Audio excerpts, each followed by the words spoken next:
होगी रोज खटर पटर, बातें भी चटर पटर, घर घर की खबर खबर, हंसी ठिठोली की है अंगड़ाई।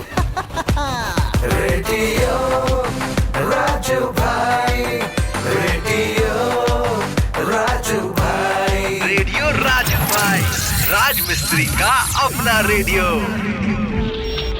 नमस्कार मेरे प्यारे राजमिस्त्री भाइयों, मैं हूँ राजू भाई और लेकर आ चुका हूँ आप सभी का पसंदीदा प्रोग्राम रेडियो राजू भाई, राजमिस्त्री का अपना radio, powered by UltraTech cement, देश का नंबर 1 सीमेंट। दोस्तों, शो की शुरुआत करने वाले हैं हम आज के विचार से, और आज का विचार कहता है, ध्यान का मकसद आपके अंदर आवश्यक माहौल बनाना है ताकि आप आनंद और शांति में जिएं और इसके फलस्वरूप आपकी प्रतिभा को उजागर करें। इसीलिए दोस्तों, बड़े बुजुर्ग और सभी विद्वान कहते हैं कि हमेशा रोज एक बार जरूर ध्यान करें।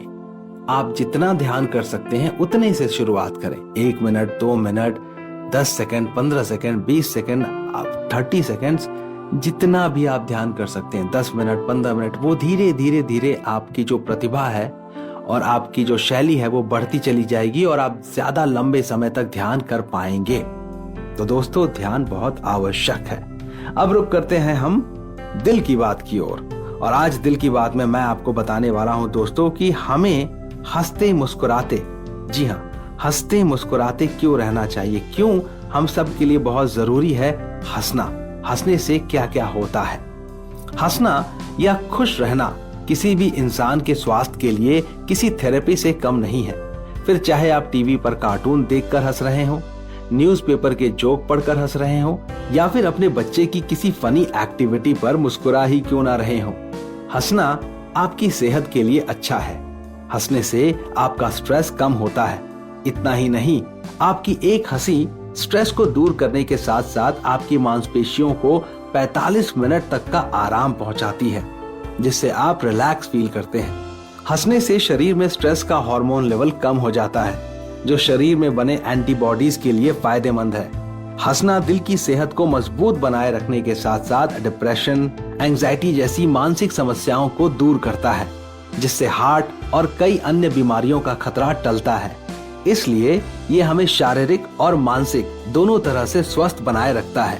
तो चलिए जानते हैं हंसने से होने वाले फायदों के बारे में। नंबर 1, दिल की सेहत बनाता है। हंसने से शरीर में डोपामाइन हार्मोन की वृद्धि होती है, जो आपको खुशी का एहसास करवाने का काम करता है। इसके कारण दिल पर अतिरिक्त दबाव नहीं पड़ता। इससे हार्ट से जुड़ी अनेक समस्याओं का रिस्क कम होता है। नंबर 2, मूड बेहतर बनता है। हंसी शरीर में सेरोटोनिन हार्मोन के लेवल को बढ़ाता है, जिससे हमारा मूड बेहतर बनता रहता है और डिप्रेशन और एंजाइटी का खतरा कम होता है। नंबर 3, डिप्रेशन और एंजाइटी कम होती है। हंसने से एंडोर्फिन हार्मोन का उत्पादन होता है, जो स्ट्रेस, एंजाइटी और डिप्रेशन को दूर करता है। हंसने से हमारा मानसिक स्वास्थ्य अच्छा रहता है, जिससे याददाश्त भी बढ़ती है। नंबर 5, इम्यून सिस्टम मजबूत बनता है। हंसना शरीर के लिए शारीरिक और मानसिक सेहत दोनों के लिए लाभदायक है। जोर जोर से हंसने से हमारे शरीर का ब्लड सर्कुलेशन बेहतर होता है, जो हमारे शरीर में एंटीबॉडी उत्पादन को बढ़ावा देता है। इससे हमारा इम्यून सिस्टम मजबूत बनता है, जो हमारे शरीर में रोगों से लड़ने की क्षमता को मजबूत बनाता है। नंबर 6, नींद से जुड़ी समस्या को दूर करता है। लाफ्टर थेरेपी अनिद्रा की समस्या को दूर करने में सहायक होता है। एक अच्छी हंसी से आपके शरीर में मेलानिन हार्मोन का उत्पादन बढ़ता है, जो आपको अच्छी नींद लाने में मदद करता है। तो दोस्तों, ये सारे फायदे हैं हंसने के और हंसाने के और खुश मिजाज रहने के। तो उम्मीद करता हूं कि आज के बाद से आप हमेशा खुश रहने की पूरी कोशिश करेंगे। मैं जानता हूं आप ये कह सकते हैं कि ये प्रैक्टिकल नहीं है कि हम हमेशा खुश रहें, लेकिन अगर आप कोशिश करेंगे तो शायद हो जाए। आप नहीं जानते कि आपके अंदर कितनी क्षमताएं हैं। दोस्तों, अब आगे बढ़ते हैं कहानी की ओर, लेकिन उससे पहले मैं आप सभी राजमिस्त्री भाइयों को एक संदेश देना चाहता हूं कि केवल अल्ट्राटेक सीमेंट का ही इस्तेमाल करें, क्योंकि बढ़िया काम तो बढ़िया नाम। अब चलते हैं कहानी की ओर, और कहानी का जो नाम है वो है दोस्ती। शहर से दूर जंगल में एक पेड़ पर गौरैया का जोड़ा रहता था। उनके नाम थे चीकू और चिनमिन। दोनों बहुत खुश रहते थे। सुबह सवेरे दोनों दाना चुगने के निकल जाते, शाम होने पर अपने घोंसले में लौट आते। कुछ समय बाद चिनमिन ने अंडे दिए। चीकू और चिनमिन की खुशी का ठिकाना नहीं रहा। दोनों ही बड़ी बेसब्री से अपने बच्चों के अंडों से बाहर निकलने का इंतजार करने लगे। अब चिनमिन अंडों को सेती थी और चीकू अकेला ही दाना चुनने के लिए जाता था। एक दिन एक हाथी धूप से बचने के लिए पेड़ के नीचे आ बैठा। मदमस्त होकर वह अपनी सूंड से उस पेड़ को हिलाने लगा। हिलाने से पेड़ की वह डाली टूट गई, जिस पर चीकू और चिनमिन का घोंसला था। इस तरह घोंसले में रखे अंडे टूट गए। अपने टूटे अंडों को देखकर चिनमिन जोरों से रोने लगी। उसके रोने की आवाज सुनकर चीकू और चिनमिन का दोस्त भोलू उसके पास आए और रोने का कारण पूछे। चिनमिन से सारी बात सुनकर उन्हें बहुत दुख हुआ। फिर दोनों को धीरज बंधाते हुए भोलू बोला, अब रोने से क्या फायदा, जो होना था सो हो चुका। चीकू बोला, भोलू भाई बात तो तुम ठीक कह रहे हो, परंतु इस दुष्ट हाथी ने घमंड में आकर हमारे बच्चों की जान ले ली। इसको तो इसका दंड मिलना ही चाहिए। यदि तुम हमारे सच्चे दोस्त हो तो उसको मारने में हमारी मदद करो। यह सुनकर थोड़ी देर के लिए तो भोलू दुविधा में पड़ गया कि कहाँ हम छोटे छोटे पक्षी और कहाँ वो विशालकाय जानवर। परंतु फिर बोला, चीकू दोस्त तुम सच कह रहे हो, इस हाथी को सबक सिखाना ही होगा। अब तुम मेरी अक्ल का कमाल देखो। मैं अपनी दोस्त वीना मक्खी को बुलाकर लाता हूँ, इस काम में वह हमारी मदद करेगी। और इतना कहकर वह वहां से चला गया। भोलू ने अपनी दोस्त वीना के पास पहुंचकर उसे सारी बात बता दी। फिर उसने उससे हाथी को मारने का उपाय पूछा। वीना बोली, इससे पहले कि हम कोई फैसला करें, अपने मित्र मेघनाथ मेंढक की भी सलाह ले लूं तो अच्छा रहेगा। वह बहुत अक्लमंद है, हाथी को मारने के लिए जरूर कोई आसान तरीका बता देगा। चीकू, भोलू और वीना तीनों मेघनाथ मेंढक के पास गए। सारी बात सुनकर मेघनाथ बोला, मेरे दिमाग में उसे मारने की एक बहुत ही आसान तरकीब आई है।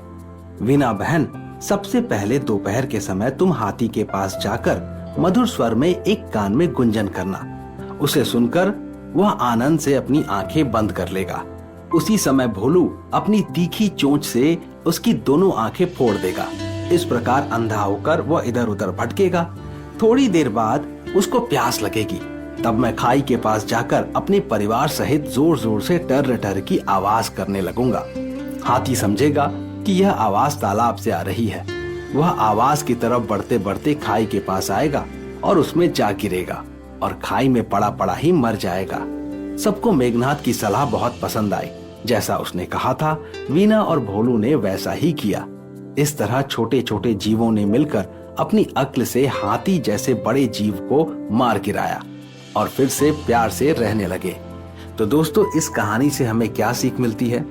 इस कहानी से हमें सीख मिलती है कि एकता में बहुत बल होता है।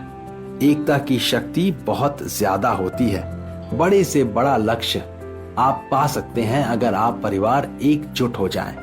एकजुट होकर कोई काम करेंगे तो आप उसे निश्चित तौर पर हासिल करेंगे। तो दोस्तों, याद रखिए कि एकता में बहुत ताकत है। अब मैं आपको बताने वाला हूं एक रोचक तथ्य। उसके बाद मैं लूंगा आप सभी से इजाजत। आज का रोचक तथ्य है कि जापान में एक ऐसा रेस्टोरेंट भी है जहां वेटर की जगह बंदर काम करते हैं। जी हाँ, उन्होंने बंदरों को इस तरीके से ट्रेनिंग दी है कि वो ऑर्डर ले सकें और ऑर्डर दे सकें। समझ रहे हैं आप? जानवर भी बात मानना जानते हैं। तो दोस्तों, अब मैं लेने वाला हूं आप सभी से इजाजत और हम मिलेंगे अगले एपिसोड में। आप अपना ख्याल रखिए और मुझे इजाजत दीजिए। शुक्रिया दोस्तों। रेडियो राजू भाई, रेडियो राजू भाई, रेडियो राजू भाई, राज मिस्त्री का अपना radio. Brought to you by Ultratech Cement.